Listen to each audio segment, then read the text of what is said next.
Good morning of class 9 of all students.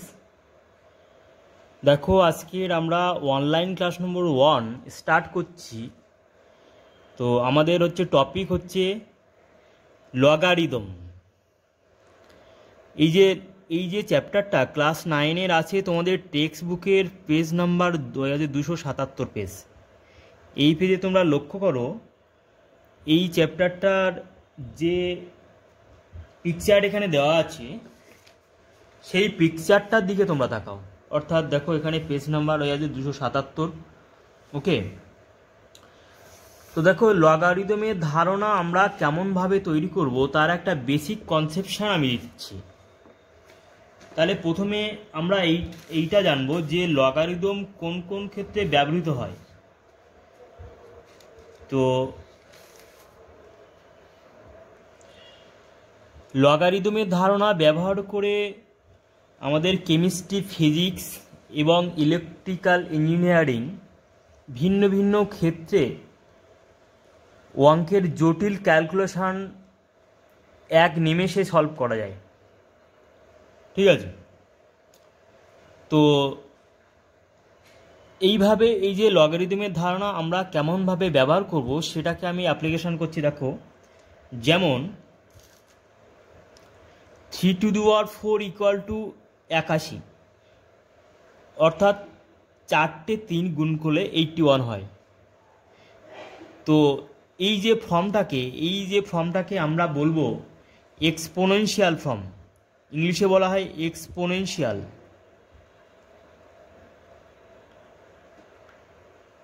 Form. 3⁴ equal to 81। ঠিক আছে, এবার এই যে এক্সপোনেনশিয়াল ফর্মকে যদি লগ ফর্মে লেখা হয় তাহলে আমরা লিখব লগ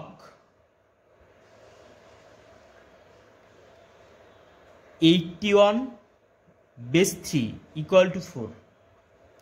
এই ফর্মটাকে বলা হচ্ছে লগারিদমিক ফর্ম, লগারি বা লগ ফর্ম। ওকে,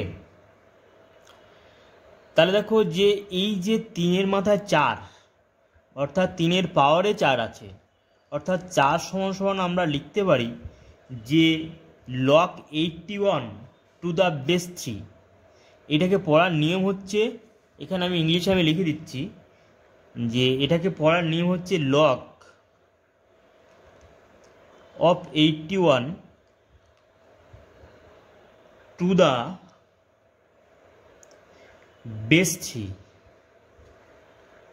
ঠিক আছে, লগ অফ 81/3, অর্থাৎ এই যে লগ ফর্মটাকে এইভাবে পড়ার নিয়ম। তাহলে এই যে টোটাল পার্টটাকে বামপক্ষ এবং ডানপক্ষ, এই টোটাল পার্টটাকে আমরা বলবো এক্সপোনেনশিয়াল ফর্ম। এবং এই যে লগ দিয়ে এই যে টোটাল বামপক্ষ এবং ডানপক্ষ এই যে ফর্মটাকে আমরা বলবো লগারিদমিক ফর্ম বা লগ ফর্ম, বা সংক্ষেপে বলে লগ ফর্ম। ওকে, তো অঙ্কের জটিল ক্যালকুলেশনের ক্ষেত্রে যে কেমিস্ট্রি, ফিজিক্স এবং ইলেকট্রিক্যাল ইঞ্জিনিয়ারিং ভিন্ন ভিন্ন ক্ষেত্রে লগারিদমিক ফর্ম ব্যবহার করে ভিন্ন ভিন্ন জটিল ক্যালকুলেশন একদম নিমেষে সলভ করা যায়। যেমন এইরকম যদি একটা ফর্ম থাকে, যেমন 0.2, 0.002 এইরকম রুট অপার আছে, আবার নিচে আছে 0.003, তার মাথায় রুট আছে। এই ধরনের জটিল ক্যালকুলেশন, এই টাইপের জটিল ক্যালকুলেশন আমরা লগের সাহায্য নিয়ে আমরা ক্যালকুলেশন করতে পারি। ঠিক আছে, এবার দেখো এই যে লগারিদমে যে চ্যাপ্টার আছে, এই চ্যাপ্টারের যদি আমরা অ্যাপ্লিকেশান করি তখন অ্যাপ্লিকেশান করতে করতে তোমরা অবশ্যই জানতে পারবে যে লগারিদম ব্যবহারটা কি এবং লগ কী কারণে আমরা ব্যবহার করব। আরও একটা এক্সাম্পল আমি এখানে দিচ্ছি। দেখো তোমাদের টেক্সট বুকের দিকে তোমরা তাকাও, এখানে কি বলেছে যে আমি 2-এর কোন ঘাতে 8 পাবো, অর্থাৎ 2⁴ ইকুয়াল টু 8, অর্থাৎ 2-এর মাথায় যদি 3 লেখা হয় তাহলে ইকুয়াল টু আমরা 8 লিখতে পারি। এবার নাজরিন 2-এর পাশে চার্ট পেপার থেকে 64 সংখ্যাটি বোর্ডে লিখল। 2কে কোন ঘাতে উন্নীত করলে 64 আমরা পাবো। তাহলে ধরি দেখো এখানে লেখা আছে 2 to the power 6 equal to 64 equal to 2 to the power 6, অর্থাৎ x ইকুয়াল টু 6।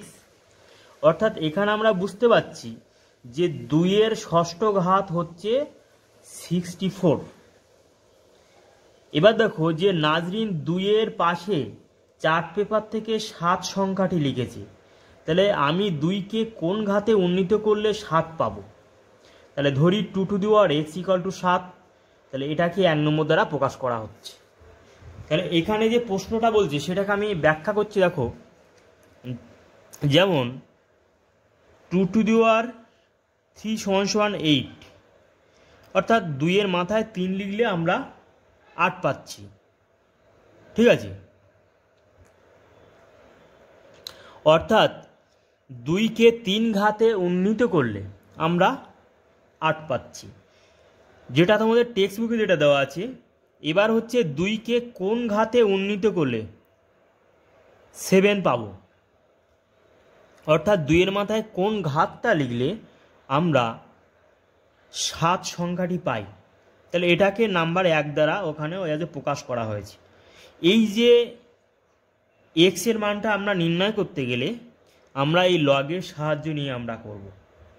অর্থাৎ এই যে 2 to the power x equal to 7, 4টি যে প্রাথমিক প্রক্রিয়া আছে, যেমন হচ্ছে যোগ, বিয়োগ, গুণ, ভাগ, যোগ, বিয়োগ, গুণ, ভাগ এবং উদ্ঘাটন।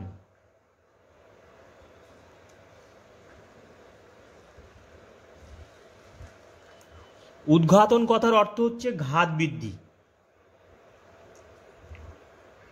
উদ্ঘাটন কথার অর্থ হচ্ছে ঘাত বৃদ্ধি।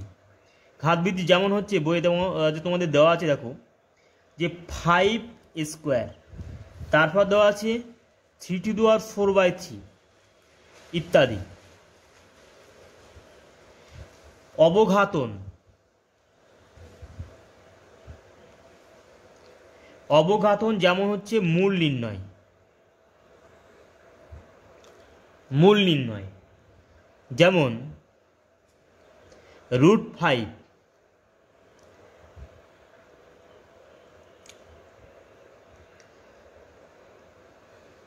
ইত্যাদি। ওকে, এই 6টি বলছে যে 1, 2, 3, 4, 5, 6 এই 6টি প্রক্রিয়া দ্বারা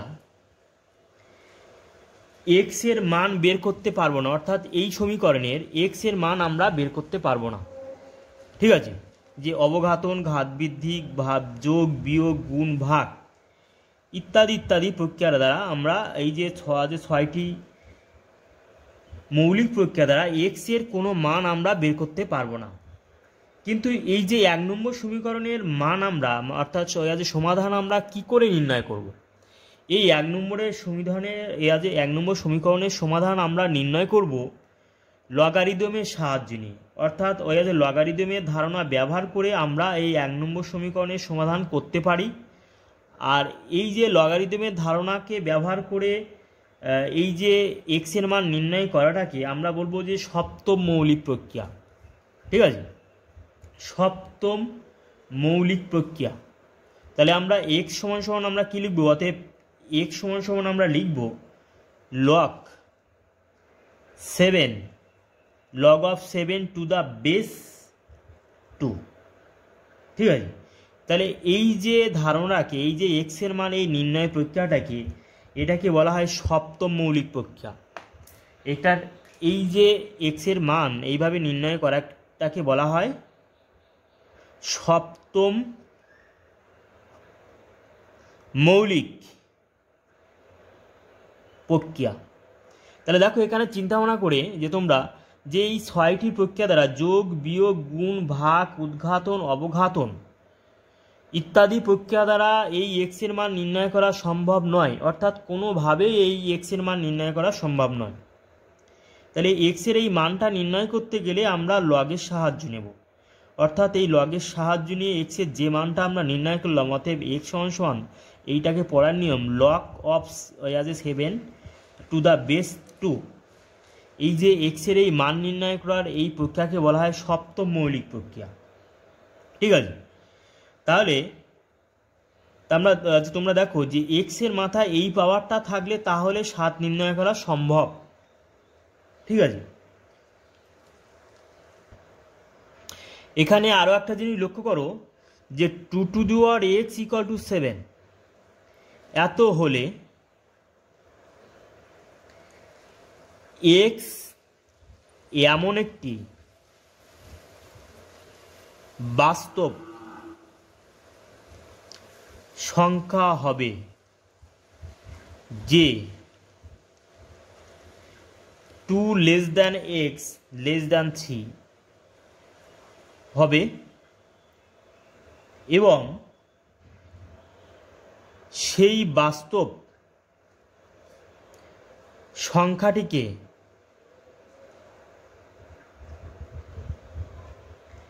আমরা log 7 টু দ্য বেস 2 বলি।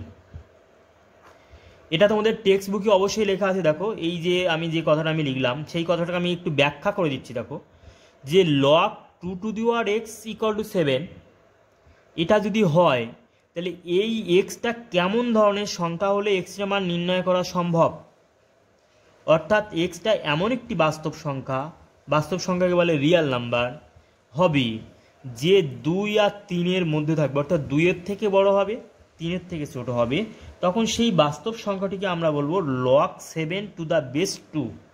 ওকে, তাহলে পড়ার নিয়মটা দেখো log 7 টু দ্য বেস 2। ওকে, তাহলে আশা করি লগারিদমের সম্পর্কে কিছু একটা ধারণা তোমরা তৈরি করতে পারলে। ঠিক আছে, তো এখন আমাদের প্রশ্ন হচ্ছে যে 2 two the power 3 equal to 8। তো 2 two the power 3 equal to 8 এটা আমরা খুব সহজে আমরা এখানে 3 লিখতে পাচ্ছি, কিন্তু 2 two the power X equal two 7 এইখানে যে পাওয়ারে আমরা কত লিখবো সেটা আমরা বুঝতে পারছি না। পাওয়ারে যদি এক্সের মান যদি এই রাশিটা লিখি তাহলে দেখো কি হবে যে 2 টু দি পাওয়ার log 2 7 এর মান হচ্ছে 7। অর্থাৎ এরপরে আমরা যাচ্ছি যে এই ব্যাপারটা যে এক্সের মানটা তো আমরা পেয়ে গেছি, যদি এই 2-এর মাথায় এই টোটাল এক্সের মানটা আমরা লিখছি, টোটাল মানটা আমরা লিখলে অর্থাৎ এর মান হবে 7। একটা সূত্র আছে, এর পরের পাঠে আমি যাচ্ছি যে সূত্রটা এখানেই আছে যে a two the power log m two the base e, অর্থাৎ এখানে বেস যদি এ থাকে আর এখানে যদি এর মাথায় পাওয়ার হিসেবে টোটাল লগটা থাকে তাহলে এর মান হবে m। ঠিক আছে, তাহলে এই যে সূত্রটা আমি তোমাদের আলোচনা করছি এর পরের পাঠে, দেখো এখানে সূত্রটা তোমাদের টেক্সট বুকে লেখা আছে, আমি দেখাচ্ছি। এই যে সূত্রটা অর্থাৎ পেজ নাম্বার 280-এর এই যে 3-এর দাগে যে বক্স করে দেওয়া আছে এই যে মানে সূত্রটার কথা আমি বলছি। ওকে, তাহলে দেখো এই যে সিস্টেমের দ্বারা আমরা 7 পাচ্ছি, কিন্তু আমার এখন প্রশ্ন হচ্ছে যে 3 সমান সমান তো এখানে তো আমরা লগারিদমের ধারণা আমরা ব্যবহার করতে পারি অবশ্যই। তাহলে এখানে যদি আমরা লগারিদমের ধারণা যদি ব্যবহার করি তাহলে দেখো কি হচ্ছে, এখানে আমি দেখাচ্ছি যে 2 two the power 3 equal to 8। তাহলে আমরা 3 সমান সমান আমরা লিখতে পারি যে log 8 টু দ্য বেস 2। তাহলে এটা মানে আমরা যদি ক্যালকুলেশন করি এটাকে তাহলে আমরা লিখব যে log 8কে লিখতে পারি 2 টু দি পাওয়ার 3 আর নিচে বেস 2 ইকুয়াল টু log, এবার এই 3টা এই পাশে চলে যাবে, তাহলে এখানে 2 আর 2, তাহলে 3 ইন্টু 1 সমান 3 পাচ্ছি। তাহলে এইভাবে বামপক্ষ এবং ডানপক্ষ আমরা সমান করে দেখাতে পাচ্ছি। ঠিক আছে, তাহলে যখন এটা তো 3টাকে আমরা ফিরে পাচ্ছি এবং এক্ষেত্রে তো আমরা একটা নর্মাল ধারণা তৈরি করছি যে 2 two the power 3 equal to 8 হয়, কিন্তু 2-এর মাথায় কত পাওয়ার দিলে 7 হবে। তাহলে 2-এর মাথায় যদি এই পাওয়ারটা দেওয়া হয় log 7 টু দ্য বেস 2 তাহলে আমরা 7 সংখ্যাটা পাচ্ছি। অর্থাৎ একটা জটিল ক্যালকুলেশান। এই জটিল ক্যালকুলেশানটাকে আমরা এই 6টি প্রক্রিয়া দ্বারা যোগ বিয়োগ গুণ ভাগ উদ্ঘাটন অবঘাতন দ্বারা আমরা নির্ণয় করতে পারছি না, আমরা এই লগারিদমের ধারণা ব্যবহার করে আমরা নির্ণয় করতে পারছি। ওকে, আশা করি তোমাদের এই ব্যাপারগুলো আজকে বোঝাতে পারছি, লগের যে মানে বেসিক কনসেপশান। ঠিক আছে, এরপরে এই যে লগারিদম চ্যাপ্টারটা তোমরা ভালো করে দেখবে, ভালো করে বুঝবে। তার কারণ হচ্ছে তোমরা যদি পরবর্তীকালে সায়েন্স নিয়ে পড়ো তাহলে তোমাদের হচ্ছে ফিজিক্স কেমিস্ট্রিতে এই যে লগারিদমের ধারণা ব্যবহার অবশ্যই চলবে, এবং সেক্ষেত্রে অঙ্ক করতে গেলে অনেক প্রবলেমে পড়ে যাবে যদি এখন ভালো করে না শেখো। ঠিক আছে, আমার এই ভিডিওটা লাইক করবে এবং যে পাশে বেল আইকন আছে সেটাকে প্রেস করবে এবং চ্যানেলটাকে সাবস্ক্রাইব করবে, যাতে করে পরবর্তী ভিডিও আমি আপলোড করার সাথে সাথে তোমরা পেয়ে যাও, আমি তোমাদের লিঙ্ক না পাঠানো সত্ত্বেও। ঠিক আছে, তাহলে দেখো যে লগারিদমের ধারণায় আমরা লগটাকে কেন ব্যবহার করব। লগটাকে এই কারণে ব্যবহার করব যে 2 to the power 3 = 8 আমরা মানে সহজে লিখতে পারছি। তারপর আমরা আরও অন্যান্য ঘাত আমরা লিখতে পারি, যে 3² = 9, এটা আমরা সহজে লিখতে পারি যে মানে 3-এর মাথায় 2 দিলে, 2-এর মাথায় 3 দিলে 8 পাই, 3-এর মাথায় 2 দিলে 9 পাই। কিন্তু 2-এর মাথায় কত পাওয়ার দিলে আমরা 7 পাবো। একই রকম ধারণা যদি এখানে আমি লিখি যে যেমন হচ্ছে 5 to the power x = ধরো একটা অন্য সংখ্যা ধরো 13, এটা এই 5-এর মাথায় কত পাওয়ার দিলে আমরা 13 সংখ্যাটা পাবো। তাহলে আমরা লিখব যে অতএব x = log 13 to the base 5। এই সংখ্যাটা যদি দেওয়া হয়, এই যে x এর মান, এই যে সংখ্যার দেয়, এই যে 5-এর পাওয়ার হিসাবে যদি এই সংখ্যাটা লেখা হয় তাহলে আমরা এই 13 সংখ্যাটা ফিরে পাবো। ঠিক আছে, তাহলে এই যে জটিল ক্যালকুলেশান এটা তো খুব সহজে নির্ণয় করা যায় না যে 5-এর মাথায় কত পাওয়ার দিলে আমরা 13 সংখ্যাটা পাই। তাই এই যে লগারিদমের সাহায্য নিয়ে আমরা এই ধারণা তৈরি করতে পারি। ওকে, এরপরে আমরা চলে যাচ্ছি লগারিদমের সংজ্ঞায়। লগারিদমের যে সংজ্ঞাটা তোমাদের দেওয়া আছে দেখো টেক্সট বুকে, সেটাকে আমি তোমাদের দেখাচ্ছি। দেখো পেজ নাম্বার 278, এই পেজটাতে আছে উপরে দেখো যে যদি এ আর এম দুটি বাস্তব সংখ্যা এবং এটা যদি হয়ে আছে >0, এবং এটা ≠ 1 এবং এম যদি হয়ে আছে >0 হয়, তবে একটি বাস্তব সংখ্যা এক্সকে এ নিধান এর সাপেক্ষে এম এর লগারিদম বলা হয় যদি a⁴ x = m হয়, এবং লিখি x = log m to the base a, R m ≠ 1 এর জন্য log m to the base a = log m to the base b হবে যদি একমাত্র a = b হয়। অর্থাৎ m ≠ 1 এর জন্য log m to the base a একটি অনন্য বাস্তব সংখ্যা। দেখো এই যে সংজ্ঞাটাকে আমি এখানে পড়ে দিলাম এবং তোমাদের ব্যাখ্যা করে দিচ্ছি। এ ও এম বলছে যে যদি এ ও এম দুটি বাস্তব সংখ্যা,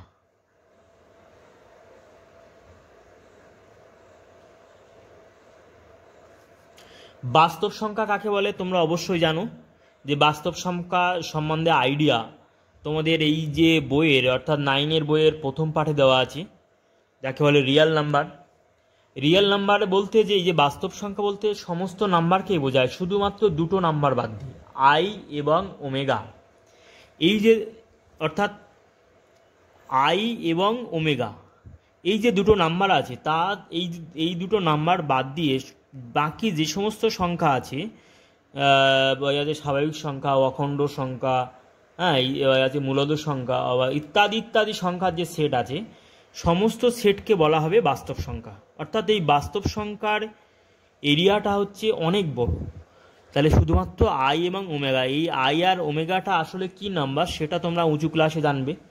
অর্থাৎ আই = লেখায় √(-1) এবং ওমেগা = একটা বড় সংখ্যা লেখা হয়। সেটা আমি তোমার এখানে ব্যাখ্যা করছি না। এখানে যেহেতু তোমরা সংজ্ঞাটাই শুধুমাত্র জেনে রাখো যে আই আর ওমেগা বাদ দিয়ে বাকি সমস্ত সংখ্যাগুলিকে বলা হয় রিয়েল নাম্বার বা আছে বাস্তব সংখ্যা।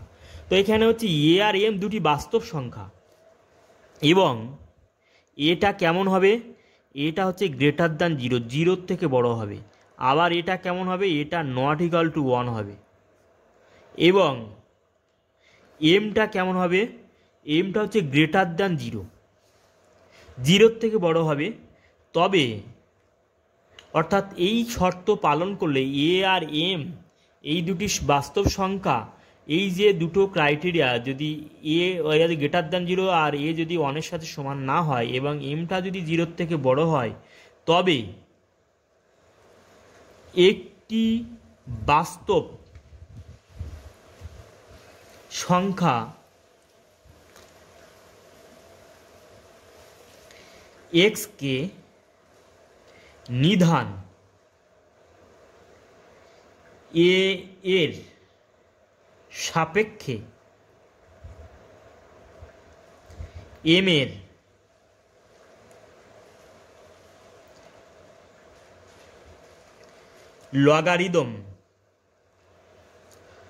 লগারিদম বলা হবে যদি A to the power X equal to M হয়, যদি A to the power X equal to M হয় এবং লিখি X equal to log M to the base A. ঠিক আছে, এই পর্যন্ত আমি বলছি। দেখো যে X equal to log M to the base A, এই যে এক্স এম এবং এ, এই যে কটা সংখ্যা এখানে দেওয়া আছে, এক্সটা কিন্তু বাস্তব সংখ্যা হওয়া চাই, এমটা হচ্ছে গ্রেটার দ্যান জিরো হওয়া চাই, আর এটা হচ্ছে গ্রেটার দ্যান জিরো এবং নট ইকাল টু 1। ঠিক আছে, তখন এই শর্তগুলো পালন করলে তখন এক্সকে এ নিধানের সাপেক্ষে এম এর লগারিদম বলা হবে যদি A to the power X equal to M হয়। নিধানের কথাটা এখানে বলা হচ্ছে যে A to the power X equal to M, এখানে এ কে বলা হবে নিধান আর এক্সকে বলা হবে পাওয়ার বা ঘাত। এটা তোমরা অবশ্যই জানো, ক্লাস 7-এ এই ধরনের অঙ্ক ছিল। তো আবার বলছি, দেখো যে যদি এ আর এম দুটি বাস্তব সংখ্যা এবং এটা যদি গ্রেটার দ্যান জিরো এবং নট ইকাল টু 1, এমটা হচ্ছে জিরোর থেকে বড়, তা মানে তবে বাস্তব সংখ্যা এক্সকে নিধান এর সাপেক্ষে এম এর লগারিদম বলা হবে যদি A to the power M equal to A to the power X equal to M হয়। তখন আমরা লিখব এই এক্সের মানটা, অর্থাৎ এই এমটা আমরা পেতে গেলে, এখানে এই এমটা পেতে গেলে এই এক্সের মানটা আমরা এইভাবে log M to the base A আমরা লিখব। ওকে, এবার তারপরে যে লাইনটা দেওয়া আছে যে এম নট ইকাল টু 1-এর জন্য, এম নট ইকাল টু 1-এর জন্য log M to the base A equal to log M to the base B হবে। অর্থাৎ এই শর্তটা কখন পালন করবে, যখন log M to the base A এবং log M to the base B কখন হবে, যখন এম নট ইকাল টু 1 হবে। যদি হয়, তাহলে প্রশ্ন হচ্ছে যদি হয়, এখানে যে not equal two 1, A not equal two 1, M not equal two 1, এই যে কথাগুলো এখানে লেখা হয়েছে, যদি হয় তাহলে কি হবে, তাহলে সেক্ষেত্রে কিন্তু একটা শূন্যের ব্যাপার আছে। অর্থাৎ লগ এ নিধানের সাপেক্ষে যদি এখানে 1 হয়, অর্থাৎ এখানে যদি এম এর মান 1 হয়, তাহলে এই পার্টটা কিন্তু শূন্য হয়ে যাবে। পরে সূত্র আছে, যে সূত্রের যে মানে টেবিল আছে, চার্ট আছে, সেখানে কিন্তু এই টাইপের সূত্র দেওয়া আছে। সূত্রটা আমি দেখাচ্ছি একবার।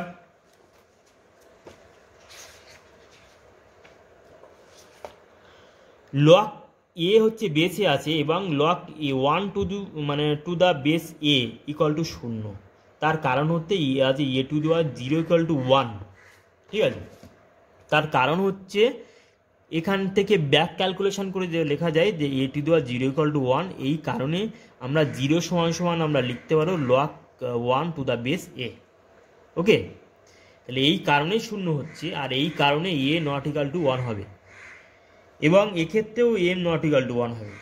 ঠিক আছে, তো তারপরে যদি এই যে লাইনটা এখানে দেওয়া আছে বই, এই লাইনটা আমি ব্যাখ্যা করছিলাম, দেখো যে এম নট ইকুয়াল টু 1-এর জন্য log M base A, M to the base A হবে যদি একমাত্র এ ইকুয়াল টু বি হয়।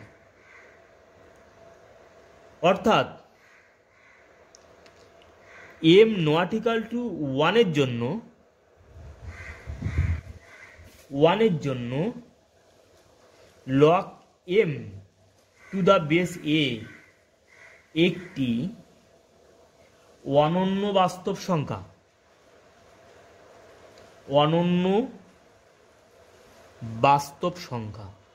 অনন্য মানে হচ্ছে একমাত্র ইউনিক, একটা মাত্র বাস্তব সংখ্যা। ঠিক আছে, তাহলে এখানে ভালো করে মনে রাখবে যে এম নট ইকুয়াল টু 1-এর জন্য এই যে log M to the base A, এই যে কথাটা এখানে লিখলাম যে একটি অনন্য বাস্তব সংখ্যা। ওকে, তাহলে আশা করি লগের ধারণাটা অবশ্যই তোমরা বুঝতে পেরেছো, লগের যে বেসিক কনসেপশান। তো সবসময়ের জন্য আমি একটা কথা বলি, যে শর্তগুলো এখানে যে দেওয়া আছে যে এ গ্রেটার দ্যান 0, যদি এটা যদি লেস দ্যান 0 হয় তাহলে কী হবে, যদি 0-এর থেকে ছোট হয় কী হবে, এবং এমটা যদি লেস দ্যান 0 হয় এবং এটা যদি নট ইকুয়াল টু যদি 1 হয়, অর্থাৎ এ যদি ইকুয়াল টু 1 হয় তাহলে কি হচ্ছে, এই রকম বিভিন্ন তথ্য দিয়ে তোমরা নিজেরাই বিচার করবে যে লগের যে সঠিক ধারণা আমরা পাচ্ছি কিনা। ঠিক আছে, তাহলে সেই ধারণা সম্পর্কে পরের ভিডিওতে আমি আলোচনা করছি, যে এইটা যদি না হয়, যদি ওই গ্রেটার দ্যান 0 হয়, এটা যদি ইকুয়াল টু 1 হয় এবং এমটা যদি লেস দ্যান 0 হয় তাহলে কি হবে, সেই সম্পর্কিত ধারণা সম্বন্ধে আমি পরের ভিডিওতে আলোচনা করছি। আজকের হচ্ছে লগারিদমের যে অনলাইন ক্লাস নম্বর 1 এই পর্যন্ত স্টপ থাকবে, এবং ভিডিওটা লাইক করবে, শেয়ার করবে, এবং হচ্ছে ভিডিওটার পাশে যে বেল আইকন আছে সেটাকে প্রেস করবে, এবং চ্যানেলটাকে সাবস্ক্রাইব করবে। আবার বলছি, যাতে করে পরের ভিডিওটা অবশ্যই তোমরা পেয়ে যাও, আমি আপলোড করা না সত্ত্বেও এবং তোমাদের কাছে লিঙ্ক পাঠানো না সত্ত্বেও। ওকে, বাই, বাড়িতে সবাই ভালো থাকবে।